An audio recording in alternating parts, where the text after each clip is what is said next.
Back on TYT Sports. Just go to the Skype. Just go to the Skype so everybody could. There he is. We found him. I'm in my closet. I'm in my closet.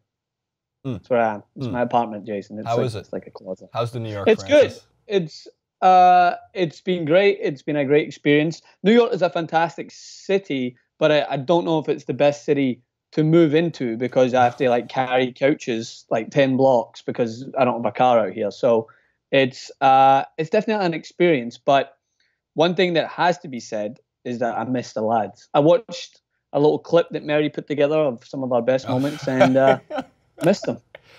It's great about that too is that Mary just puts those together. Like, and what's amazing to me is how much they save from what we do. There are things from like 3 years ago I didn't know existed that she just has in a folder to like ruin our lives in 20 years. Like, oh, making a run for Senate at some point? Sure, but let's Mary have that be derailed in a matter of just about 10 seconds. Here is Jason and Francis talking about high school kids. It's like, oh no. Oh no. Francis Maxwell, Manchester City and Tottenham have taken care of business once again this Premier League weekend after the international break where the U.S. men's team didn't qualify for the World Cup. That's still a little bitter about that. So it's not even just, by the way, my regular teams. It's just the country itself can't even make me happy for many reasons. Regardless, back to the fun stuff. 7-2 for Manchester City. Tottenham with a 1-0 victory on the foot of Christian Eriksen for Tottenham. Pretty amazing timing, too, given the little beef going on between Pep and, I can never pronounce his name, Pochettino. Both taking care of business, both looking like, obviously, top of the table candidates, and of Manchester City drawing once again. Still haven't lost a game, I believe, on the season, and then Chelsea and Arsenal. They're struggling. The thing about Manchester City, I mean, in terms of the scoreline, just frightening that they can just go and smash Stoke, who aren't exactly looking good at the moment. I know they're just hovering above the relegation zone. But the one thing I did want to address is from the get-go, people are saying, oh, this is what happens when you buy a title. Well, can I just answer that by saying, take Leicester City out of the equation and look at the Premier League winners from the past 6 to 7 years. You're trying to tell me, maybe even go further than that. What team hasn't bought a title in regards to how much money they've spent and the ability of the players they've had to bring in? It's just the way football works at the moment, I'm afraid. You will get an odd occurrence like Leicester.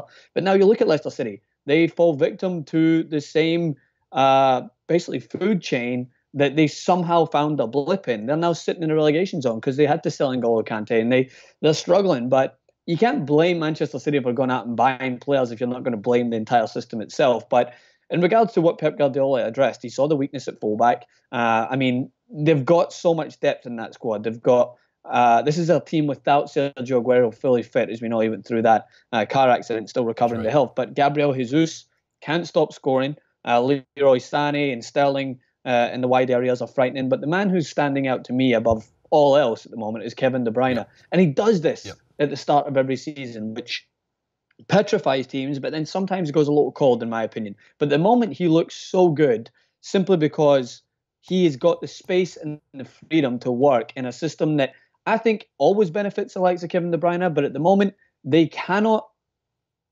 find a way to stop him. Any team that comes up against him, because they're too busy worried about David Silva, because they're too busy worried about Leroy Sane, they're too busy worried about Gabriel Jesus, and it's just giving De Bruyne more freedom than anything else.